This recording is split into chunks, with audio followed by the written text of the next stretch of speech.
hello, and welcome to the show. It's Wrestling with Entertainment, the only audio experience on the web today, the trusted choice for interviewing all your favorite wrestlers every Tuesday and Wednesday, previewing and reviewing the latest shows from WWE, AEW, New Japan, and everything in between every Saturday, and dropping some bonus content on Mondays on YouTube and Castbox, sponsored by Rogue Energy and Player One Coffee. And of course, your host, James J., alongside Kaliko Yachts. We should have that gong sound effect, like boom. I mean, we should, but we were drastically unprepared for this episode. Or we could just talk about how this guy sounds like Patrick Mahomes to me. I just demand yeah. Undertaker? When I met him, bro, his his voice is a lot more high pitched in person. I don't know what it was. I mean, obviously he makes his voice deeper because he's dead in gimmick.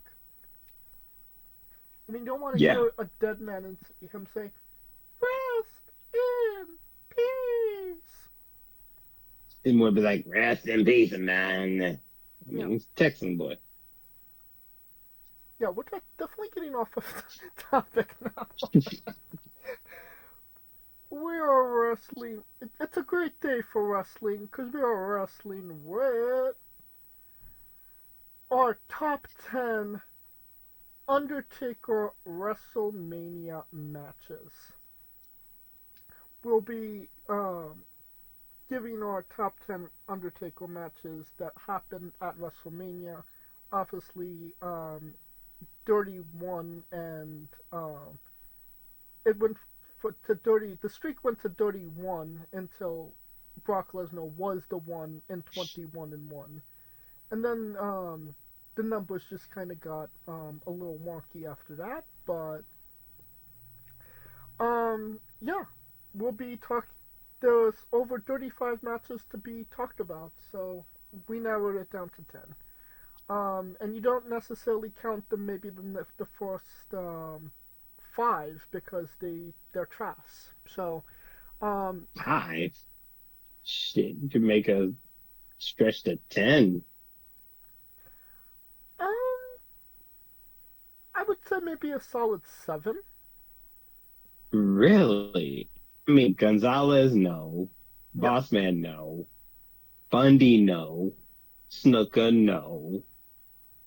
A Train, no. A-Train, Roberts, no. Robert Snow. Oh, Jake the Snake Yes, Roberts. yes. I mean, yeah, probably not the Jake Snake match, but not the first 10, because Triple H and Ric Flair was in the first 10. So there, there were, and Kane as well. So I mean, there were some. It wasn't all bad. Wasn't all, I mean, Diesel. I forgot about Diesel.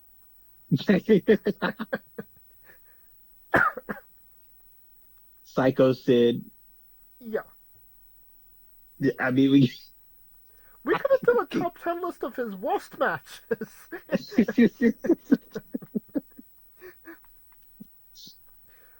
Yeah, it's a lot. It's a lot. I mean, fucking 30 damn matches. Shit, man. Well, let's get into it. I'll start off with my number 10. And we're starting off with an end of an era. Triple H, WrestleMania 28, Hell in a Cell, the end of an era match with Shawn Michaels as the special guest referee. Um, I could maybe make the argument the era stayed a little bit longer after this, but at the time it was definitely, a melancholy moment. They were the last three, WWE stars of that time. And it was just a really good moment at the time. And having Shawn Michaels as the referee, added to that drama because it wasn't necessarily, a match that Triple H wanted. It was a match Undertaker wanted. And usually people are challenging Undertaker, not the other way around. So for Undertaker to say, "You fucked me up last year. Now I want to fuck you up this year," um, it was just the perfect triangle of storytelling. Like if there was ever a match that could have been nominated for an Oscar, this was it. Um, just beautiful storytelling, dramatic moments, not knowing if Undertaker might actually lose the streak because Shawn Michaels was in the match.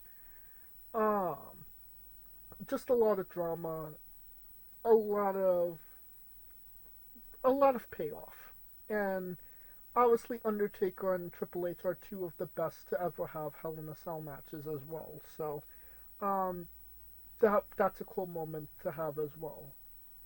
So, yeah, it definitely checked all the boxes, and that's why it's my number 10. Man, you got that one, Sam. Yep. That's 10? And this isn't even the third. This is the third match. We ain't even talking about the second match. Uh, dang, that's crazy. Well, we'll get to that. We'll get to that later. Uh, my number 10, I actually had, I mean, technically it wasn't a match, but they kind of put it as a match. And that's the Boneyard match with AJ Styles. Okay. He wasn't able to move. He wasn't as agile. He wasn't trying to take no bumps like it was nobody's business. But when this match ended, um, the way it encapsulated his career, I think was great. It was a lot, it showed more of the acting chops of wrestling than the chops of wrestling. And you can make an argument that WrestleMania weekend, the best two matches were this match. Well, weren't even matches because it was this one and the Cena Wyatt, which were the two best to me. But to me, this was the fitting end for someone to go out on a WrestleMania on his bike, riding in the sunset, flames going all over the place. Yeah, it fitted. It was basically his type of style to the T. Made him look like an action hero.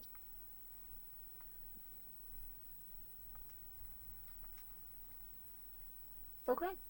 Um, and that brings me to my number 9, and that is WrestleMania 23, Batista. Um, I think this was maybe Batista's best rivalry he had in WWE. Low key. Him and Undertaker just had the best matches together, and it kicked off with their WrestleMania match. Straight up banger of a match. Um, they killed each other. You know, there wasn't that much story to be told. Um, you know, Undertaker won the Royal Rumble. His first Royal Rumble, may I add. And he went to WrestleMania to challenge Batista. So, and it essentially became Streak versus Championship because Batista didn't have any other option. And it's one of those rare cases where it was face versus face at WrestleMania, which WWE doesn't necessarily do all that often. Um, and no guy, either guy didn't come out worse for wear or had any shade from the crowd. I mean, both guys were still, beloved and still had their fan bases at the end of it. So I mean, it just tells you a lot about the work that they put into the match and into each other to protect each other's reputation as the two top baby faces for SmackDown at the time. So, and again, Batista and Undertaker had some banger matches, and this was the catalyst of that. Um, was it the best out of their series? Maybe not, but it was definitely a notable match, and it was the first time Undertaker held a championship in, I want to say, maybe 4 years. So Mm-hmm. it was a very, important moment for Undertaker as well. And definitely a memorable experience for me as well to watch as a fan. And that's why it's my number 9. Man, number 9 for moi. I'm gonna go with Taker Kane 1, WrestleMania, what, 14? Yep. That, you had to have been there when you realized that Taker had a brother. And when he came in and the way that he came in and ripped the thing and had Taker, I think that was the first time you ever seen Undertaker shook psychologically, right? Yeah. And to me, that's what made it way more interesting. And then Kane, when you thought about Kane, Kane was like, at that point, he was he had more power than Taker. You could just see it. I mean, it was just, you got this younger person who's stronger and way more hell bent and way willing to do more to hurt you than, you know, than need be, doing way more than what's necessary. That storyline is what made that match. The match in itself, um, was it like the amongst the best of his whole thing? No, but the ambiance of Taker coming out and the ambiance of Kane coming out, and then the ambiance of them two standing in the ring and then going toe to toe. It, as far as like storytelling in wrestling, and this is where I give Taker his credit because he cares about the story. So yeah, this was probably one of his better story told matches that did not involve a championship. Um, of course, we all know who came out with the win that night. Um, but yeah, number 9, Taker Kane won, which was really good. Okay. And that brings me to number 8, WrestleMania um 36, the Boneyard match. AJ Styles. You mentioned storytelling. I don't think anybody was expecting AJ Styles to get personal with The Undertaker. So, I mean, before the rivalry even began, he called out Michelle McCool, and that isn't the Undertaker of old. He's gone soft. He's not that guy anymore.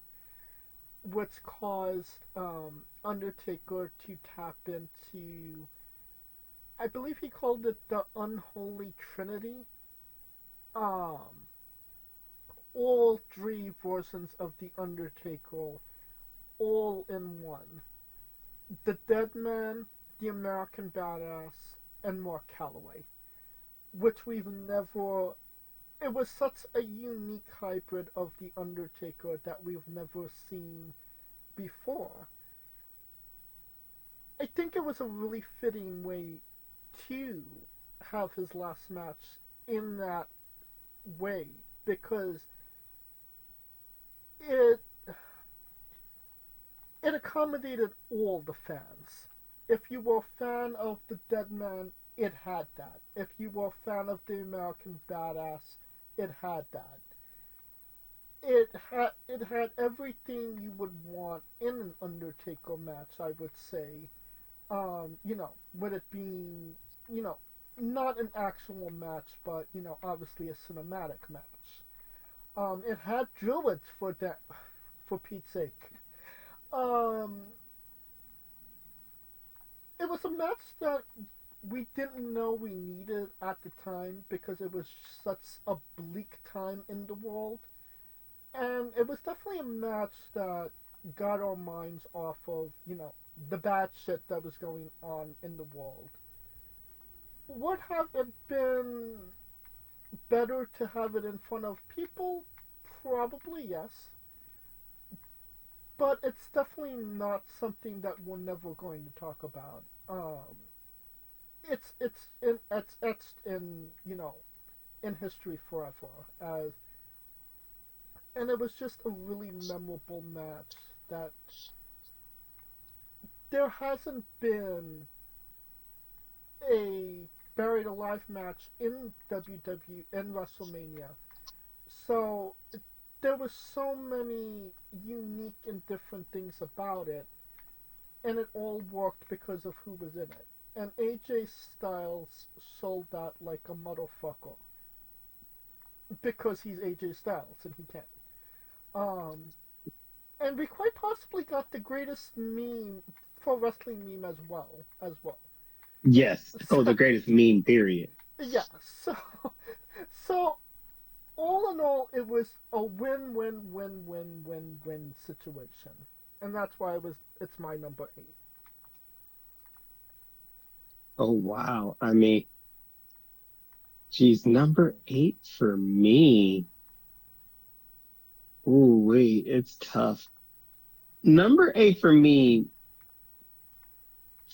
the only reason this is at 8 is because the streak got smoked the year prior, and that's Bray Wyatt and Taker. That match was actually pretty good. It was a really solid match. And if you had have heard Bray in the way that he had shown importance of being in this match to him, it meant a lot. Um, the only backside on that match is that it was in San Francisco in the daylight, so the night stuff kind of like they tried to wait as long as they could for the sun to set, and it still wasn't popping. And secondly, it was the year after the streak got broken. But had the streak not been broken, this would have been one of those outright he could have lost moments in Bray because it felt like the nostalgia of the streak was gone, but yet the importance of facing the Taker was still there. Right. And that to me was what made it so good. And Bray took it as such seriously. So yeah, rest in peace, Bray. This was one of his better matches, especially with the sit up and the spider walk when they both did it at like perfect timing, which was really good. Right. So yeah, it was solid. And this was and plus I was there in person. Of course. It's highest. That brings me to my number 7, and that is a one Randy Orton, WrestleMania 21. Um, maybe not one of Undertaker's most memorable streak opponents, but it's kind of the history, I would say. Randy just came out of winning the World Heavyweight Championship and having a horribly failed, experiment of being a babyface, kind of blew up in his face, and he was kind of in a fluttering position at that time. So wrestling Undertaker at WrestleMania definitely got him back on track to what he needed to be, and that is an asshole, because that's just who he was at the time. Randy's cool now, but he wasn't back then, and even he would say that. Um, I do think it was a good match. I do think that it had drama. It had Bob Orton in it. Um, it had what it needed. But most importantly, it it set off a really good rivalry between Undertaker and Randy Orton as well. It starts at WrestleMania, but it there was a casket match that the casket blew up. One of the best Survivor Series moments when Undertaker came back to get Randy Orton. Um, and then the Hell in a Cell match at Armageddon. It was a year-long promo of rivalry that benefited both guys. Um, and it all kicked off at WrestleMania. Again, not the best match of the series, but definitely a memorable match to say the least. And yeah, that's why it's my number 7. Randy Orton, huh? Mm-hmm. You know what's crazy? Because I had him at 7 too, and the reason I had him at 7 is because this was the one of the first iterations of because Randy made the streak matter, That's if right. that says something. Because no one really like paid attention to it until he brought it up, and that little nuance of him just bringing it up is what made it what it was today. See, Randy don't get a lot of credit, but 13-0 at the time.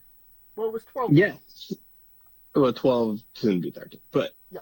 that's why I thought it's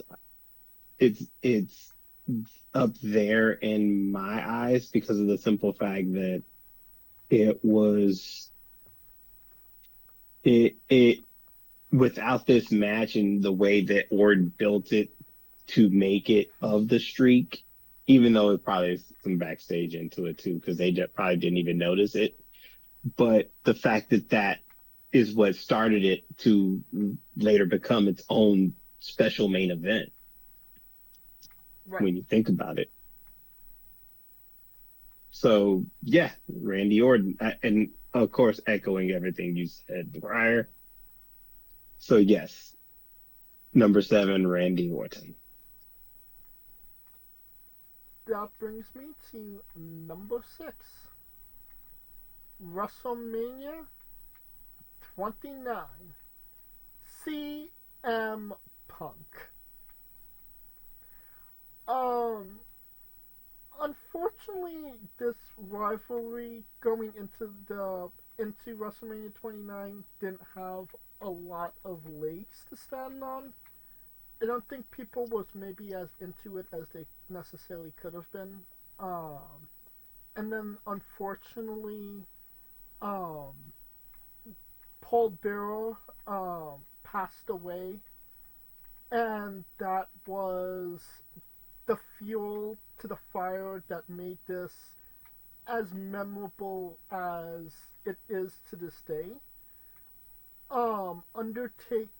CM Punk dropping the urn um while Undertaker is watching them on the screen, and just to see Undertaker's head drop in utter disappointment when he drops the urn. Um, Pure cinema, in all honesty. Um, the shit that they did going into the rival into the match was fantastic. Dr- putting Paul Bearer's ashes on Undertaker. Um, yeah, just good shit. Just good shit. And then the actual match itself, CM Punk coming out to Cult of Personality, in living color actually being there. Um, Undertaker coming out wanting to kill a motherfucker.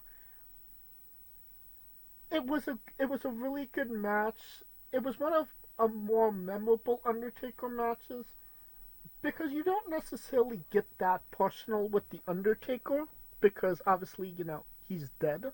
So, so there's only so much you can actually do to offend him on a personal level, and CM Punk did that.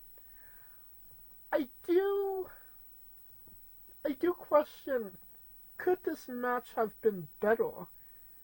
Because Undertaker and CM Punk did not like each other. They were definitely not on the same page.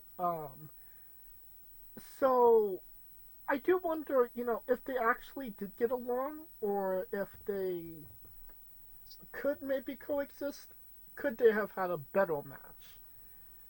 And that's not a question you have a lot about Undertaker WrestleMania matches. As good as it was, could it have been better? I find that interesting, but definitely what we got was incredibly memorable. That's why it's my number six. Yeah, number six. Number six. Yep. Well, my number six was actually Batista, WrestleMania 23. Interesting. Uh, yeah, because this was one of those where the streak was a thing. Batista was at roughly the height of popularity. Peak. Yep. And this was like the one of the very few times where the title and the streak encapsulated in one. Um, and Batista, when I can beg to differ, this is probably one of the best matches he's ever had against Taker. Um, it was just more. It was two big dudes. Just it felt like a clash of a young Titan versus the old guard, right? Hmm. And it just was like as good as Batista was, he was a little too green, wet behind the ears, as we say, and just got caught slipping with Taker. Vi- Showed an array of of things that would prelude to another match, but yeah, this was one of the ones. I think this should have been the main event, but of course we know why. Hmm. Uh, but to me, this was it, and this actually put Batista on the map as being something other than Goldberg Jr. to me. So yeah, number six, Taker Batista. All right, now it's time for my number five, and that is WrestleMania 14, Kane versus The Undertaker. Um, I mean, you don't get more. There hasn't been a build up to a WrestleMania match as great as it was between Kane and The Undertaker. I mean, it started in October, and it was one of the. I don't want to say only times, but it was one of the rare times where it was a long form storytelling format. They didn't just tell it Right. in a couple of weeks or a month or two. It started in October and went till April. And Right. they let that shit breed. And For a minute. For a yeah, hot minute. because if you remember, Undertaker literally said, "I will not fight my brother." And when all everybody was ganging up on Kane and beating up Kane, who came to Kane's rescue? Undertaker. Because if I can't beat up my brother, sure as hell you can't None of beat up y'all my beat. brother. Exactly. And then Paul Bearer being like stepdad and shit. It was just wild Jerry Springer Yeah, shit and then the in Paul the Bearer night. is like, "Whoa, I screwed Undertaker's mother."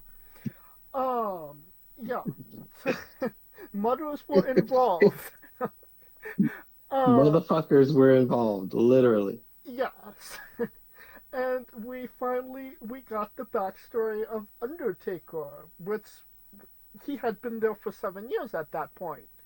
So I We mean, got death. Yeah, we got death. yeah. So I mean, was it telenovela on steroids? 100%. That's what WWE is. I mean, we literally, you know, Yes. we settle court ordered issues in ladder matches. That's how we do things. But yes, the story going into it was peak. Obviously it didn't end there. Inferno match would soon come in afterwards. Hell in a Cell matches, um, Buried Alive matches. There are a potential WrestleMania return match at 20. Um, it was the first match in essentially a 20-year rivalry. Um, yeah. So, and it was, at the time, it was Undertaker's best WrestleMania match. Because I don't think people were clamoring for the matches that he had prior to it. Um, so, compared to what he did in, like, the early 2000s, yeah, it maybe doesn't hold up as well, but at the time, it was that match for Undertaker. So, yeah, Kane and Undertaker, 14, number 5.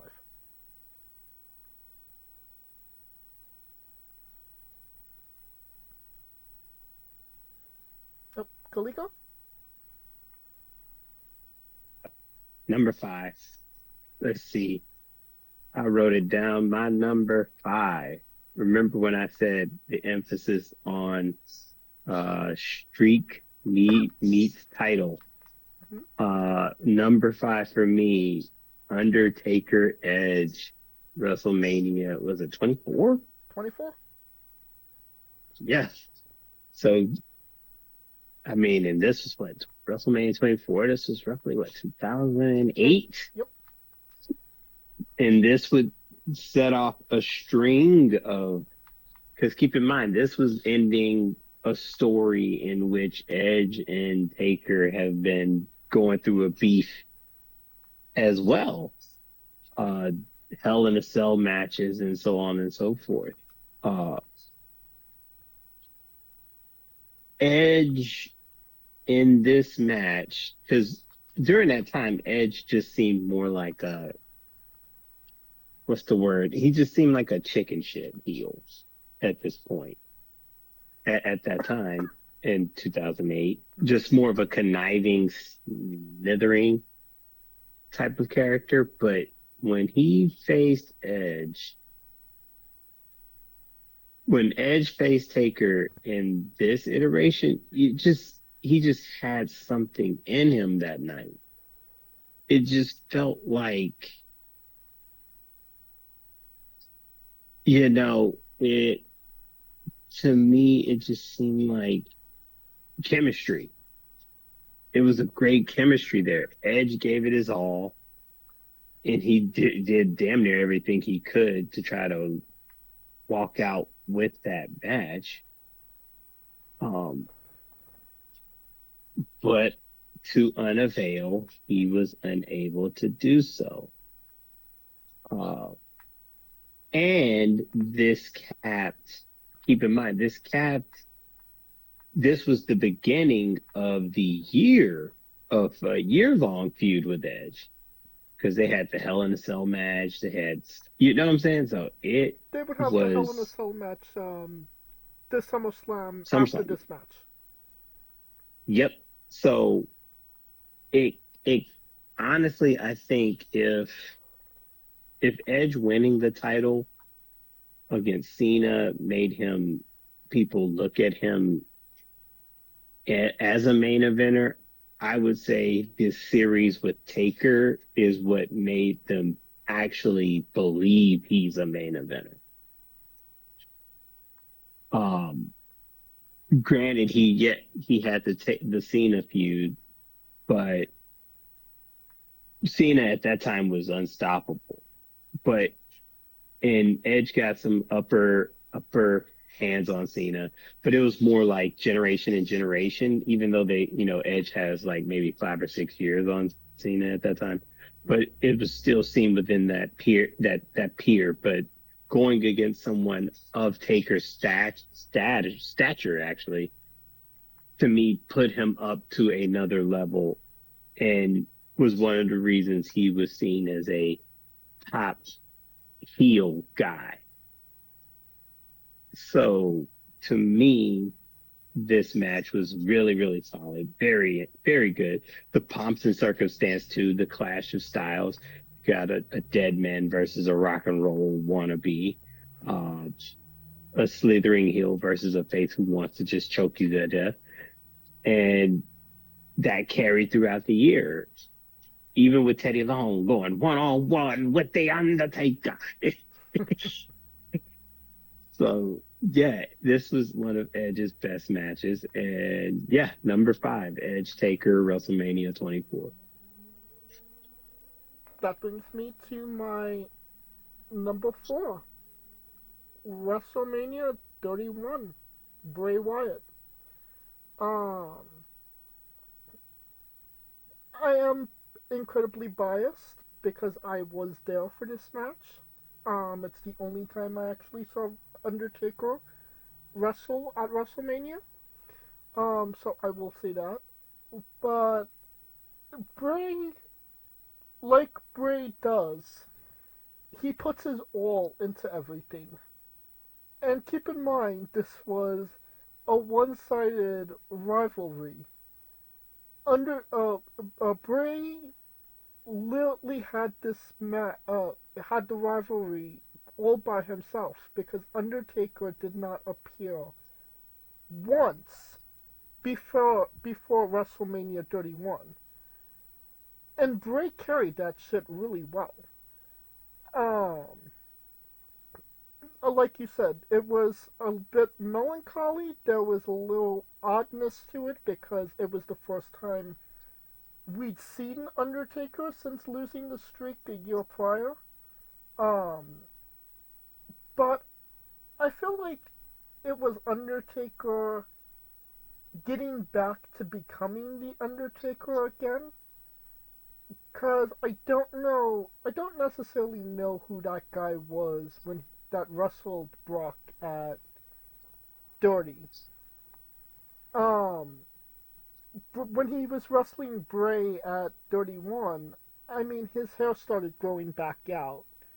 He looked like the Undertaker. Um, and he did his Undertaker shit. I mean, it wasn't necessarily the best match he's had in his career, but I feel like it was a match that highlighted Bray. It's a match that Bray kind of needed. It was a match Bray needed to win as well, but that's a whole other. That's a whole other Yeah, conversation. yeah, it's a Yes. whole other conversation. But um, I mean, it elevated Bray to be in the ring with Undertaker. And like you said, the crowd crawl slash sitting up is a core memory in my mind at this point. So I mean, it was an iconic moment. It hit all of the right moments. Um, Bray did his shit. Undertaker did his shit. The people were happy with it. You can't ask for more. That's why it's my number four. Ooh. My number four, uh, they dovetail because you can't have this match without the previous match, and that is Triple H, uh, 27 and 28. And the reason I dovetail these two is because the story was a year in the making on that because of the simple fact of Triple H fighting Taker at Mania. And even though Triple H lost the battle, as they say, in the match, he felt he won the war in that match because he actually had Taker. One of them were able to walk out, and it was not, Taker. Right. So Taker felt some kind of way on that. And that's without that context, you cannot add 28, which is the third installment, in which Taker went to looking for said Triple H, and Triple H literally said no, and basically said, okay, I'll do it, but it has to be in a Hell in a Cell match on my terms with my best friend as the referee. He basically stacked the card. He stacked the odds on this guy and made it to where it was a match that he shouldn't have lost, yet he still lost. um, which makes it all that much interesting. And especially considering the fact that that the two most iconic moments from these two matches were Triple H walking out, Taker's on the stretcher, and then you have that sequence in which Triple H hits him with a sledgehammer, Shawn Michaels super kicks him, and then Triple H hits him with the pedigree, and they still get a 2 count. which, which was like, what the fuck? So yeah, you can't have 28 without 27, in my opinion. That's why I say that they dovetail, because that context to me is what sold this whole, which the context of it all is why I liked number Triple H and 27, 28 at number four, because you can't have one without the other. So yeah, number four, Triple H, 27 and 28 as part of a bigger package of a long-term storytelling. That brings me to number three. Already down. Um, WrestleMania 17. Triple H. While the match at 27 and 28 were, more, I would say story emotionally driven. This was more hostility driven. Triple H didn't like Undertaker. Undertaker didn't like Triple H. Let's fuck each other up. And fuck each other up did they do. They literally wrestled all around the arena. Undertaker chokeslammed Triple H off of scaffolding. Um, I mean, prior to that, Triple H screwed up Undertaker's bike. Undertaker almost had Kane commit murder on Stephanie McMahon. There was definitely a lot that was going on in this rivalry. Um, so yeah, it was definitely an interesting time for both guys. And it was American Badass Undertaker as well. So he came down to the ring with the motorcycle. It was the first time he actually he debuted American Badass at WrestleMania, and in his home state of Texas as well. The crowd went bananas for it. Um, it's just a really fun match, honestly. It's just fun to watch these two guys fuck each other up. Triple H, I remember Undertaker going for the last ride and Triple H hitting him with the sledgehammer on the ride up, and Undertaker just getting busted open, and it was just yeah, just good shit. That's why it's my number three. And that was when Triple H was like damn near unbeatable too. So everybody was kind of pissed. Actually, Triple H came. Motorhead played him out as well, so Yeah, that's when you knew it was like, oh shit. he's losing. he's he's losing. Oh Lord. So my number three is actually CM Punk. Hmm. WrestleMania 29. Uh, this match was the match of the night at WrestleMania 29. Hands down, the fact that they were able to take a storyline and make it mean something in such a short amount of time, especially when you, at the time, this was disgruntled CM Punk, realizing he wasn't going to main event after carrying the main event torch or the championship for the better part of a year. So he felt like he had something to prove, whether it was, well, history shows it obviously wasn't enough because he ended up jettisoning the company later down the line. But 1 year later, less than a year later. yeah, less than a year later.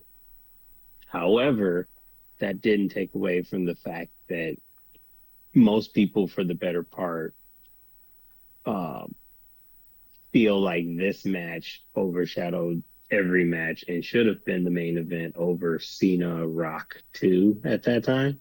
Hmm. Um, and the storytelling with the urn and everything, it was funny because he accidentally dropped the urn and then was like, oh shit. And I think that's where Taker was like, oh, this motherfucker. And everything you said about it being personal, yeah, it was very personal. And Taker was looking to, you would have thought it was his wife at that point. So yeah, it actually was a great showcase. And like I said, this was the show stealer at 29. When you think of 29, this match was probably one of the biggest, the better matches. I mean, this was the match of the night. Um, Punk gave him all he could handle too at that time as well. So you know, and I think this was Punk with Heyman Yeah, at the time. So yeah, Paul was so I around. mean, Punk with Heyman coming out the Cult of Personality in Jersey and did everything he could and came up short. And Taker goes on to continue the streak over CM Punk. I thought this was going to be it. I really did. Because I was like, man, they giving Punk consolation for fucking him over with the title. At that time, I was into Punk. So, I mean, but yeah, number three, CM Punk, WrestleMania 29. That brings me to number two, and that is WrestleMania 18. Ric Flair. Jesus. And this match sticks out to me for so many reasons. And out of all the matches Undertaker has had at WrestleMania, there's only two matches in his WrestleMania history that he could say that he walked heel, and this was the second one. The first one being against Jimmy Snuka, obviously. Um, yeah, Undertaker for as long as he's been Undertaker, walked babyface, especially at WrestleMania. Um, this was a couple months prior. He turned heel, um, and this match happened with Ric Flair. He fucked up his son Reed, and was it Reed or David? I can't remember. Uh, Probably, I'm assuming David, because Probably David. Reed. Yeah. Um, he beat the crap out of him prior to the match. Goading Ric Flair into the match to begin with. Like I said, Undertaker don't challenge a lot of people at WrestleMania matches, but this was at a time where the streak wasn't as prevalent or acknowledged as much as it it would be in a couple of years. This wasn't American Badass Undertaker.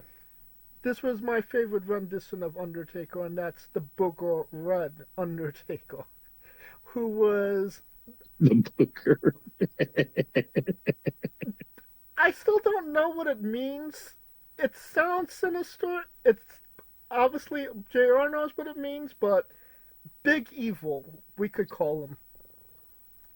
Uh, Booger. It was probably more like biker gang. yeah, Hell's and Angel. Hell's Angel Taker. I mean, I just like the aggressiveness of Undertaker in this period of time. Not being a heel, being the bad guy, fucking up Ric Flair. One of the only times the streak was maybe in jeopardy because he wasn't a face. You had Arn Anderson coming out and, hitting the double A spine buster on Undertaker. Um, you could have thought it could have ended there with Ric Flair.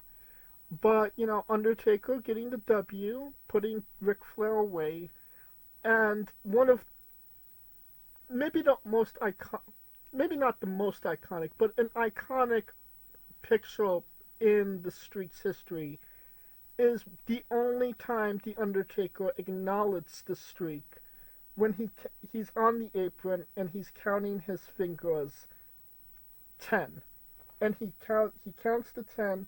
He puts his hands up, all 10, and he was 10-0. Ric Flair was number 10, and yeah, um, I just liked that match. I think it was done very well, and I like that version of Undertaker. So it just, it all really hit well for me. It was a home run, and the crowd was really into it as well. And that was why it's my number two. Ooh, wow. I've been debating on number two and number one. I ain't even gonna lie to you. Uh, Number two. Uh, when it comes to Taker, you got to really kind of put context into these things, especially when he's facing multiple people multiple times. Mm-hmm. Um, so in this instance, number two to me, now this is me. I'm not saying that I can already hear it now. I'm gonna hear it now. So number two is Shawn Michaels 1 and 2. And the Boo! reason is Boo! boo, Boo this yes, man. boo me. Boo, boo me. Yes, you can boo me. Um, the reason that these two are number two, but one and two are number two. Context. Um, Taker and Sean really didn't like each other. And that's why I say they, when you say that they didn't like each other and it was good, best for business, they know they literally worked with each other, knowing damn well they didn't like each other. Uh, Keep in mind, Vince was ready to fight a motherfucker because of the whole Sean screw job shit. Keep in mind. Uh, Not to mention, Sean and Taker were two different people with two different lifestyles and two different modes of politics backstage. And they fought, what, 97 several times. And Sean got the better of them. And Sean used that as a figure to say, hey, you may be undefeated at WrestleMania, but you are winless against me. So it turned out into a best of banter, if you will. Um, which Sean obviously lost the first one. And then it turned into an obsession with Sean, to the fact that even though he had just retired Ric Flair, what, literally 2 years prior to that. And then he goes in and tries to take on Taker, unsuccessful, and spends the better part of a year, even as a member of DX, running around yelling, damn it, I should have had Taker. I had his ass. I had his ass. I had his. So that was his running thing. And it got to the point where, once again, we're rehashing history, but it's fun. Uh, the fact that he got so obsessed to where he tried to get to the Rumble, didn't win the Rumble. He basically pulled a Cena and screwed somebody over, screwed the guy over just so he can get his attention. He screwed And he got Undertaker his over. attention. He screwed Taker over to get his attention, and he got the attention. And the simple fact that he was willing to put the career on the line said it all. And 26 was not as good as 20. I mean, 26 was great, but 25 was, I will say, it is the greatest, one of the greatest WrestleMania matches I've ever seen in my life. Uh, as a matter of fact, that match, it was funny. I was kind of on a, like, not watching wrestling for a bit due to lifing. And then, but that match got me back. That match got me back in. That match and the CM Punk promo at no, no, let me scratch. That match, CM Punk got me back in. Hook lines. Uh, Although he came up short, it's still one of those great 1-2 punches in Taker's career, and you gotta put in the HBK with it. So number two, HBK. Number two. So disrespectful. I mean, it's not disrespectful. That brings me to my number one. The way that it's supposed to be. How we all thought it was going to be. Because there is no other number one that should be. It was your number two, my number one. Shawn Michaels versus The Undertaker, WrestleMania 25. Because I'm not going to cheat either and lump it in with 26 either. The single greatest match of all time. No debate. No, room for uh, no room for debate. Greatest WrestleMania match. Greatest match of all time as well. Two of the greatest performers of all time, Undertaker, Shawn Michaels. Um, I think that it does get a little passed up that the story that they were telling before that, because Shawn is so antagonizing and people kind of forget how antagonizing he was towards the Undertaker, where Undertaker was just like this little shit. I can't wait to get my hands on him. So he was Yeah, the like, same the center. It yeah, was literally the same the center.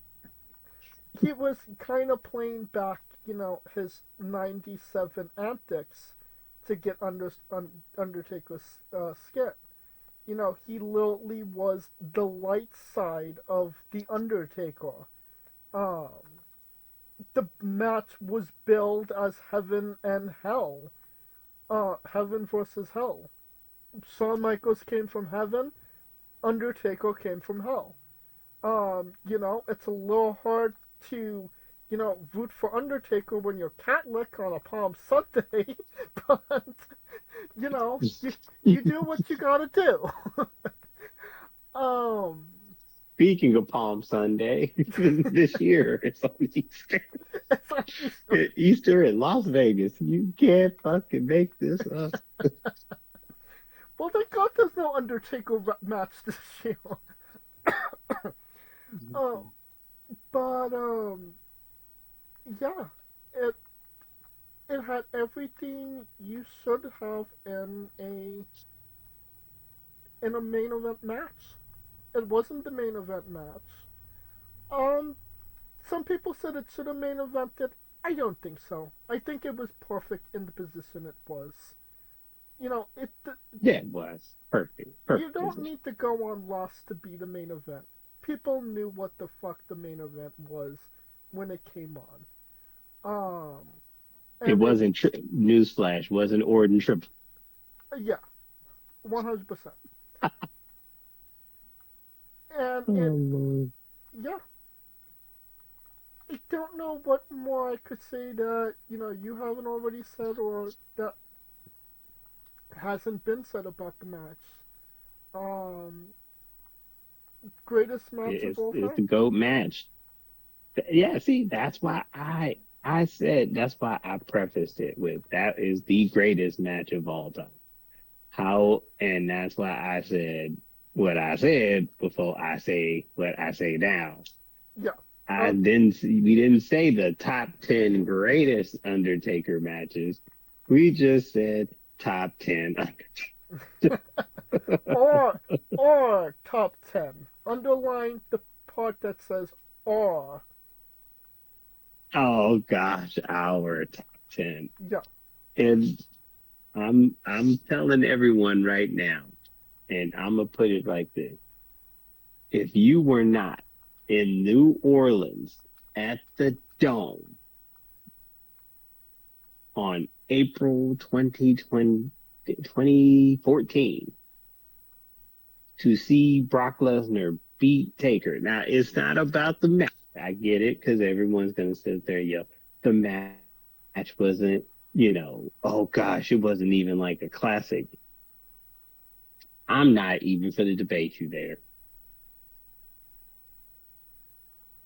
The way that the streak ended, it felt like the day music died. Because I'm gonna tell you right now, and I feel partially responsible. I tell everybody I feel partially responsible. I never seen a Taker Mania match in person. So I was like, yo, why not go to WrestleMania 30 in New Orleans? And I go to New Orleans and everybody's happy. We go see Taker keep the streak up and whoop de whoop whoop. And I told everybody, bro, Brock ain't losing. I don't know why people kept playing me, but I was like, Brock ain't losing because he was the UFC champion, bro. He ain't losing. And everybody played me, and everybody was like, "Oh, Taker, Taker, Taker, he's gonna come out and da da da da, and he's gonna win." And everybody, and I was like, "We are not," because keep in mind, Daniel Bryan winning that title was kind of a given, so everyone knew we were going home happy. Right. But you're not gonna go home happy unless you get an extreme bit of sadness. Like, if he's going to give you the how they say hell and hope, and he gave us hell when Taker lost. Now that loss, I literally, I literally could hear a pin drop in New Orleans Stadium. It got so bad when he lost. They booed the next match, which I believe was AJ Lee. The women's. Yeah. Yeah. So they literally booed from the end of that match. Once they realized the shock of what happened, they booed from the time they realized that it happened to the end of that damn match. They literally, you had people who were happy that Daniel Bryan won, and they were still booing in the damn stadium because Taker lost. I, I, I'm talking like reckless. It was a reckless all night. It literally fucked people's night. I saw people leave the building after Taker lost. They left Mania when Taker lost. So when I say it's number one, it's not number one because of the match itself. It actually, I, I'm actually showing you how much important the streak was to people because when it ended,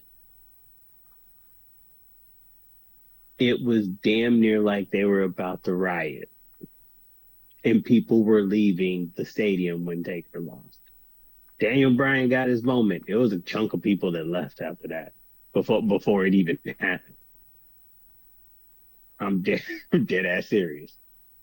Um, so I mean that that is why it's number one because it underscores how important Taker was and how important that streak was to people. That once it was gone, people were just so pissed. And I ain't even got to the point. I ain't even throw in an honorable mention, which was Roman and Taker, because when that happened, the same fucking thing happened as well.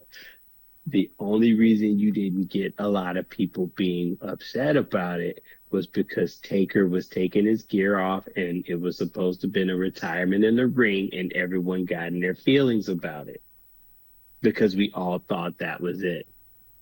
And you bought a plaque. That's the and I bought a fucking plaque. And 2 years later, that bitch comes back. Don't get me. It was a year later. Was it? Yep. Yeah, it was. A year later, the bitch comes back. After I spent, what, all that time and effort getting that damn plaque. Don't get me started. That plaque is still in my closet, I think. If I'm not mistaken. That plaque is in my closet.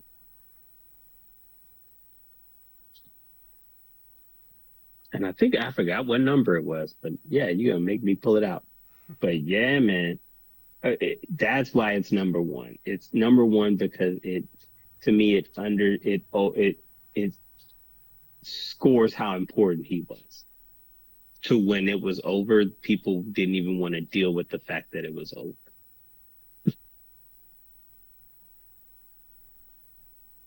All right. See, it wasn't because it was a classic. It was because people cared. If you ever seen that movie Baby Boy, it's like he say, "I don't lie to you. I lie to you to protect your feelings." That's what I was doing.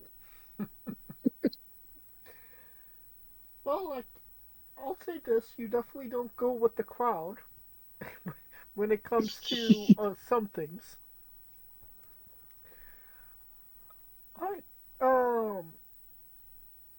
I think we have two solid lists here. Um, and We he's agreed on seven. huh? I will say that. Randy We Orton. agreed on seven. Your 10, my 10 was your six. My nine was your three? But Batista was 9. Yes. No, Batista was your 9. Hmm. Your 9 was my 6. My 9 was your top 5, Kane. Yeah. And so was my 8. My 8 was your 3, which was Bray Wyatt. Well, yeah, but I mean, it was like I said, sentimental value to the match. See, now look at you. And then your 10 was my 4, which was Triple H. Hmm. And then yours, my 3, which was Punk, was your 6. Punk was 6. Yeah. Yeah, see, there you go. Look at that. We pretty much was on the same page for a lot of matches. For primarily Yeah, most. we picked, I mean, there was only like two matches that we differed in on 10. which was Brock. Yeah, Brock, Edge, Flair, and Triple H 17. So yeah. Um, Yeah. No, we both had Edge. Oh, no, you didn't have Edge. I did not Damn. have Edge. Wow. Oh, wait a minute. Edge must have been 11 then. Um, I would say Honorable mention to yeah. me. I would say Yeah, I had honorable Roman mention. as H. The honorable mention, I had Reigns because of the sentimental value. Right, the plaque. Yeah. Um, Yeah. So yeah, the plaque. Jesus, fuck that plaque, I mean, I don't think bitch. either of us was gonna pick one Drew. Jimmy Snuka drew Big Boss Man. Um, which was 7 through 16. So, um, there's only, and he's had, obviously the memorable ones were memorable, and the ones that weren't memorable weren't. So I don't think there's anything that we necessarily left out. I think we pretty much covered what everybody expected us to cover. I mean, I know, but you booed my number one. How dare you? Because there was literally, out of 36 matches, you picked the one that he literally lost. That's why it matters. Losing matters. I do have. Didn't I say it matters who you lose to? It's true, but I mean, if we're doing the streak, I mean, obviously, the ones that he won. Hey man, when you're doing the streak, it includes the L. True. Everything comes to an end. All things come to an end. Alright. Even the streak rested in peace. That will conclude um our top 10 list. Um, if you like our top 10 list, if you dislike, if you agree, if you don't agree, what did we miss? What would you have had your top 10 as? Comment below. If I hear someone say Giant Gonzalez, I'm gonna knock their kneecap off. Yeah. Uh, Thank you for listening. If you like what we're doing, please like, subscribe, comment, but on YouTube and Castbox. This was sponsored by Rogue Energy and Player One Coffee. Join us this Tuesday and Wednesday for new incredible interviews, and this upcoming Saturday for our preview and review. And follow the show at Wrestling with E, both on Extra and Instagram for information on who we're interviewing, when we're interviewing them, links to those interviews, and so much more. Follow me personally at JamesJ993. Where can we find Kaliko? I am Kaliko for now. Are you going to be somebody else later? Nah. I mean, other than gone, I don't know. I mean, you said I am Kaliko for now. Or nah. Who knows? Maybe I'll get a blue sky. Who knows? For however long that lasts. Hey, Blue Sky's coming up. So, no, just Yeah, I'll see it when I believe it. look at. He's like, I believe it.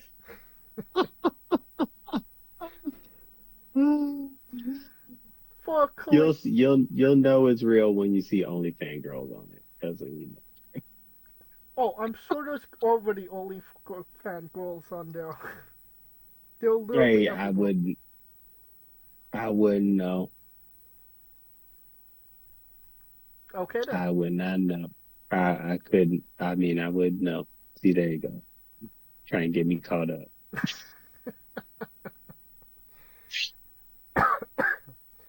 For Kaliko Yachts and Scooter Dust, I'm James Shea, and this has been Wrestling with Entertainment. See, that's why Brock's number one, man. It was protect your feelings. Hey, folks, this is the Colossal Mike Law, and you are listening to Wrestling with Entertainment. Enjoy the show. Support these guys. We appreciate it very much. We'll see you at ringside.